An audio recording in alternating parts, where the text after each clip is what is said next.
सोच कर देखे सन 1700 का वो दिन जब अनंतपुर साहिब में चारों तरफ केसर गुलाल की खुशबू, नगाड़ों की गूंज सुनाई दे रही थी। बीच में खड़े थे कलगीधर पिता गुरु गोबिंद सिंह जी अपने सिखों के साथ पहली बार होला मोहल्ला खेलते हुए। गुरुजी ने अपने हाथों से सिख धर्म के महान सिख योद्धे बाबा दीप सिंह जी, भाई मनी सिंह जी और 5 प्यारों को रंगों से भर दिया। उस समय पूरा आनंदपुर साहिब एक अलौकिक दृश्य में बदल चुका था। लेकिन तभी खुशियों के इस माहौल के बीच एक किन्नर अपने पूरे शरीर पर कालिक मलकर गुरुजी के सामने आ खड़ा हुआ। वो कौन था? गुरुजी ने उसके साथ ऐसा क्या किया कि सभी सिख हैरान रह गए? क्यों गुरुजी ने हुक्म दिया कि आज से कोई भी सिख होली का त्योहार नहीं मनाएगा? आज की इस वीडियो में हम आपको उस ऐतिहासिक दिन की एक एक घटना को विस्तार से बताएंगे, इसलिए वीडियो को पूरा देखें क्योंकि यह इतिहास की वो सच्चाई है जिसे बहुत कम लोग जानते हैं। वाहे गुरु, वाहे गुरु, वाहे गुरु। ये सारी साखी श्री गुरु गोबिंद सिंह जी के सबसे प्रिय कवि भाई नंदलाल जी ने लिखी थी, जिन्होंने अनंतपुर साहिब में गुरु गोबिंद सिंह जी के साथ खुद होला मोहल्ला मनाया था। उस दिन का आंखों देखा हाल भाई नंदलाल जी ने इस तरह बयान किया है। ये उस समय की बात है जब 10वें गुरु गोबिंद सिंह जी ने अनंतपुर साहिब में खालसा पंथ की स्थापना करने के बाद अगले साल सन 1700 में होला मोहल्ला मनाने की शुरुआत की थी। सर्दी का मौसम बीत चुका था, बसंत ऋतु आ चुकी थी। श्री अनंतपुर साहिब में हर तरफ खुशी का माहौल था। उस समय गुरु गोबिंद सिंह जी ने अपने सिखों का उत्साह बढ़ाने के लिए अपने खजांची को हुक्म दिया कि खजाने में से माया लेकर सुंदर गुलाल, अंबीर, केसर, चंदन आदि ढेरों सुगंधी वाले पदार्थ और रंग लेकर आओ। और ये भी कहा कि आज हम सभी सिखों के साथ अनंतपुर साहिब में होला मोहल्ला खेलेंगे। कहा जाता है तब गुरु जी के सेवादार महंगे महंगे सुगंधित पदार्थ और रंग लेकर आए। साथ ही अनंतपुर साहिब के रहने वाले सिंह भी बढ़ चढ़कर अपने दसवंध में से माया देकर बहुत सुगंधियों वाले रंग लेकर गुरु जी के पास पहुंचे। इस तरह अनंतपुर साहिब में बड़े ठाट बाट से होली के उत्सव की तैयारियां की जाने लगी। कलगीधर महाराज ने सारे देश की सिख संतों को होली के उत्सव पर अनंतपुर साहिब आने का न्योता भेजा। हजारों सिख उत्तर, पूर्व, पश्चिम और दक्षिण दिशाओं से जत्थे के जत्थे अनंतपुर साहिब में आने लगे। ये सोच सोचकर सिख बड़े आनंदित हो रहे थे कि पहली बार हम सतगुरु महाराज जी के साथ होला खेलेंगे और पहली बार हमें गुरु महाराज जी के दर्शनों का सौभाग्य प्राप्त होगा। कहा जाता है कि अनंतपुर साहिब में उस दिन होले के दिन लाखों की गिनती में संगतें पहुंची। उस समय अनंतपुर साहिब की नगरी सच में मानो आनंदों की नगरी बन चुकी थी। हर तरफ गुरु का लंगर बन रहा था। इस खास उत्सव पर 36 प्रकार के भोजन संगतों के लिए तैयार किए जा रहे थे। कहीं रबाब, कहीं नगाड़े और कहीं शहनाई बज रही थी, कहीं शंख की धुनें सुनाई दे रही थी। अनंतपुर साहिब में 5 किलों पर होलगढ़, लोहगढ़, आनंदगढ़, तारागढ़ और फतेहगढ़ किले में नीले निशान साहिब झूल रहे थे। हम आपको बता दें, ये वो किले हैं जो गुरु गोबिंद सिंह जी ने अनंतपुर की दुश्मनों से रक्षा के लिए बनवाए थे। कहते हैं कि ढेरों संतों ने तब एक दूसरे पर रंग लगाने के लिए अपने अपने कमर कस्सों में रंग छिपा रखे थे। गुरु गोबिंद सिंह जी का दरबार रंग बिरंगे फूलों से सजा हुआ था। उसी बीच गुरु जी के 5 प्यारे और भाई मनी सिंह जी, बाबा दीप सिंह जी और भी बड़े बड़े सिंह साहिबान गुरु जी के पास आए। उन सब ने गुरु जी के चरणों में माथा टेका। गुरु जी ने अपने पास रंगों से भरा सर्वलोह का बाटा रखा हुआ था। जैसे ही सिंहों ने माथा टेका, गुरु जी ने सभी सिंहों के माथे पर रंग लगाया। वे सारे सिंह भी गुरु गोबिंद सिंह जी पर रंग लगाने के लिए अपनी अपनी मुट्ठी भरकर रंग लाए हुए थे, लेकिन गुरु जी पर रंग डालने की किसी में भी हिम्मत ना हुई। जब गुरु जी ने ये देखा तो मुस्कुराते हुए अपने सिंहों से बोले, खालसा जी, रंग डालना है डालो, संकोच ना करो। गुरु जी के मुख से ऐसा वचन सुनकर तब सभी सिंहों ने सत श्री अकाल का जयकारा लगाया। फिर गुरु जी पर सिखों ने बड़े प्रेम से रंग लगाया। कहते हैं सबसे पहले भाई दया सिंह जी ने गुरु जी के माथे पर रंग लगाया और फिर सारी संगतों ने रंग लगाया। तब सिखों ने गुरु जी से कहा, धन हो गुरु जी जो आपने हम जैसे बेरंगों को रंग लगाया। हम जैसों ने अपने जीवन में कभी कोई खुशी नहीं देखी, कोई रंग नहीं देखा। आज हमारे मन भी खुश हो गए और तन भी। भाई नंदलाल अपनी रचना में होला मोहल्ला का उल्लेख करते हुए कहते हैं, तब श्री केसगढ़ साहिब में ऐसे गुलाल उड़ा जैसे लाल रंग के बादल छा गए हों। सिखों के हाथों में पिचकारियां थी जिसमें केसर घोल घोल कर भरा पड़ा था। गुरुजी की संगतें अपने प्यारे गुरुजी पर केसर, कस्तूरी आदि महंगे रंगों का छिड़काव कर रही थी। संगतें बड़ी आनंदित हो रही थी कि आज गुरु महाराज उनके साथ होला मोहल्ला खेल रहे थे। सिंह एक दूसरे को घेर घेर कर चेहरों पर रंग फेंक रहे थे। चारों तरफ खुशबुएं उड़ रही थी। इसी बीच गुरुजी अपने नीले घोड़े पर सवार होकर होलगढ़ किले की तरफ बढ़ गए। उनके पीछे उनकी खालसा फौज और ढेरों संगतें भी आ रही थी। गुरुजी अकाल ही अकाल कहते हुए होलगढ़ जा पहुंचे, जहां उन्होंने सिंहों के साथ होला मोहल्ला खेला।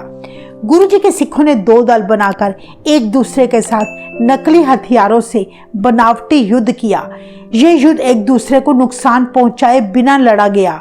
जो दल जीत गया, गुरुजी ने उसे सरोपा और पुरस्कार दिया। कवि नंदलाल जी कहते हैं, जब मोहल्ला निकाला जा रहा था तब गुरु गोबिंद सिंह जी बहुत खुश थे। वे जब मुस्कुराए, उनके दांत ऐसे चमकते दिखे मानो हीरे मोतियों की पंक्तियां चमक रही हों। महाराज सच्चे पातशाह की आंखें कमल की पंखुड़ियों की तरह बहुत सुंदर लग रही थी। जिस पर भी गुरु महाराज की दृष्टि पड़ी, उन सभी के पाप कट गए। कहते हैं, जब भाई नंदलाल गुरु जी के पास माथा टेकने आगे बढ़े, उस समय गुरु गोबिंद सिंह जी के पास सर्वलोक का बाटा रंग से भरा हुआ था। जैसे ही भाई नंदलाल ने माथा टेककर सिर ऊपर उठाया, तभी गुरु महाराज जी ने बाटे में से रंग मुट्ठी में भरा भाई नंदलाल के माथे पर लगा दिया। तब तो ऐसे लगा मानो भाई नंदलाल लालो लाल हो गए हों। हर तरफ रंग ही रंग था। आज गुरु गोबिंद सिंह जी ने भाई नंदलाल के चेहरे पर जो रंग लगाया, वो कोई साधारण बात नहीं थी। गुरु गोबिंद सिंह जी ने उन पर रंग लगाकर उनके सारे विकार ही नाश कर दिए। जिसके बाद भाई नंदलाल जी विस्माद में आ गए और उन्होंने गुरु महाराज जी की शान में बड़े प्रेम से एक गजल पेश की। कहते हैं, गुरु महाराज उनकी गजल सुनकर इतने खुश हुए कि मुट्ठी भर के भाई नंदलाल पर रंग फेंकते हुए बोले, भाई नंदलाल, आज तुम्हारा लोक भी रंग गया। और एक और मुट्ठी रंग डालकर बोले, अब तुम्हारा परलोक भी रंग गया। अब हम आपको बहुत ही हैरान कर देने वाली एक घटना बताने जा रहे हैं, जो उस समय गुरु गोबिंद सिंह जी के दरबार में घटित हुई। गुरु गोबिंद सिंह जी अपने सिंहासन पर बैठकर अपने सिंगों को देख रहे थे कि कैसे उनके सिंग लालो लाल हुए पड़े थे। कहते हैं, तब सभी सिख गुरु जी के पास दरबार में आकर बैठ गए।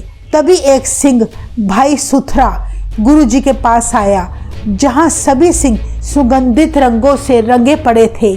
वहीं भाई सुथरा जी ने सिर, मुंह और अपने कपड़ों पर कालिख मली हुई थी।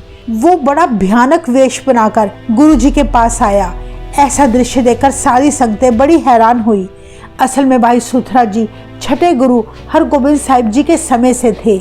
एक बार जब गुरु हरगोबिंद साहिब जी अपने सिखों के साथ कश्मीर के बारामूला स्थान पर जा रहे थे, तब उन्होंने रास्ते में एक बच्चे के रोने की आवाज़ सुनी। उन्होंने अपने सिखों से कहा, ये कौन रो रहा है, जाकर देखो। तब भाई विधि चंद जी ने झाड़ी में एक नवजात रोता हुआ बच्चा देखा और उठाकर गुरु जी को पकड़ा दिया। तब भाई विधि चंद ने कहा, महाराज, ये बच्चा खुसरा है, शायद तभी इसके माँ बाप ने इसे फेंक दिया है। महाराज बोले, ना भाई, ऐसा मत कहो, ये खुसरा नहीं, ये तो सुथरा है। तब से इस बालक का नाम भाई सुथरा पड़ गया। भाई सुथरा को गुरु हरगोबिंद साहिब जी ने पाला और बड़े होकर वे गुरु घर के सेवक बने, जिन्होंने छठे गुरु हरगोबिंद साहिब जी से लेकर 10वें गुरु गोबिंद सिंह जी की बड़े प्रेम से सेवा निभाई। आज वही भाई सुथरा जी जो बुजुर्ग हो चुके हैं, वे गुरु गोबिंद सिंह जी के दरबार में सिर से लेकर पैरों तक कालिख मलकर पेश हुए। उनका सारा ही शरीर काला था। उन्होंने सबसे पहले गुरु जी के चरणों में माथा टेका, फिर संगतों के जोड़ों को माथा टेका और फिर सारी संगत और गुरु जी की 2 परिक्रमा की। गुरु गोबिंद सिंह जी भाई सुथरा जी का बड़ा सत्कार किया करते थे, क्योंकि वो छठे गुरु हरगोबिंद साहिब जी के समय के सिख थे। गुरु गोबिंद सिंह जी आज उनका काला रूप देखकर हंस पड़े और उन्हें अपने पास बुलाकर पूछा, भाई सुथरा जी, आप ये क्या भेष बनाकर आए हो? सारा शरीर काला क्यों रंग लिया? भाई सुथरा जी बोले, आज आपकी संगत लाल, नीले, पीले रंगों में रंगी बड़ी सुंदर लग रही है। खालसा बड़ा सुंदर दिख रहा है, पर ये जो पहाड़ी राजे हैं इनकी नजर बहुत बुरी है। जिसे लग जाए उसे तीखी छुरी की तरह काट देती है। असल में भाई सुथरा जी उन पहाड़ी राजाओं पर कटाक्ष कर रहे थे जो गुरु गोबिंद सिंह जी का जाहो जलाल देखकर अंदर ही अंदर जलते रहते थे। वे पहाड़ी राजे गुरु गोबिंद सिंह जी की जासूसी करने के लिए हर पल अपने जासूसों को आनंदपुर साहिब में भेजते और गुरु जी की संगतों को जो आनंदपुर आ रही होती उन्हें रास्ते में ही उनका सामान लूट लिया करते। इस तरह भाई सुथरा जी ने गुरु जी को बताया कि इन पहाड़ी राजाओं की बड़ी बुरी नज़र है, कहीं सिखों पर इनकी बुरी नज़र ना लग जाए, इसीलिए मैंने बड़ा सोच समझकर अपना ये काला भेष धारण किया है। सिर से पैरों तक मैं काला बनकर आया हूँ, नज़र बट्टू बन के आया हूँ, ताकि संगत इन पहाड़ी राजाओं की काली नज़र से बच जाए। फिर भाई सुथरा ने कहा, गुरुजी, जो भी अब आपकी संगत पर बुरी नज़र डालेगा वो साथ संगत को छोड़कर बुरी नज़र मुझे ही लगेगी, क्योंकि मैं आपकी संगत का नज़र बट्टू बनकर आया हूँ।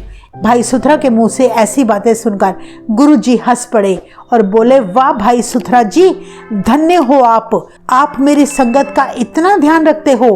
अब से आप हमारे प्रेमी सिख हो जिसे पंथ की चिंता है। तब गुरुजी ने वचन किया, भाई सुथरा जी, खालसा पंथ सबसे ताकतवर होगा। हमने ऐसे खालसा पंथ की स्थापना की है जो हिंदू और तुर्कों से न्यारा रहेगा। इस तरह गुरु गोबिंद सिंह जी ने पहली बार आनंदपुर साहिब में सिंघों के साथ होला मोहल्ला का उत्सव बड़े उत्साह और खुशी से मनाया। गुरु गोबिंद सिंह जी ने हमें होली मनाने का जो ढंग सिखाया था, आज लोगों ने इस त्योहार का पूरा रूप ही बिगाड़ कर रख दिया। लोग शराब पीकर, भांग खाकर इस त्योहार के रंग में भंग डालने लगे हैं। इस दिन पराई स्त्रियों को रंग लगाकर छेड़छाड़ की जाती है। लोग रंगों के स्थान पर कीचड़ से होली खेला करते हैं। होली का बिगड़ता रूप देखकर ही तो गुरु गोबिंद सिंह जी ने होली की जगह होला मोहल्ला का नाम दिया।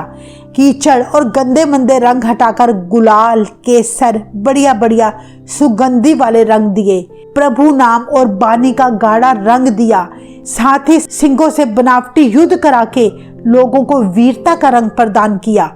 इस प्रकार गुरु गोबिंद सिंह जी ने सारे संसार को असली होली खेलनी सिखाई। आज आनंदपुर साहिब और तख्त श्री हजूर साहिब में गुरु गोबिंद सिंह जी के होला मोहल्ला की मर्यादा आज भी उसी प्रकार चली आ रही है। आपको ये वीडियो कैसी लगी? अपने विचार हमारे साथ जरूर शेयर करें और चैनल को सब्सक्राइब करके वीडियो को लाइक और शेयर करना ना भूलें। वाहेगुरु जी का खालसा, वाहेगुरु जी की फतेह।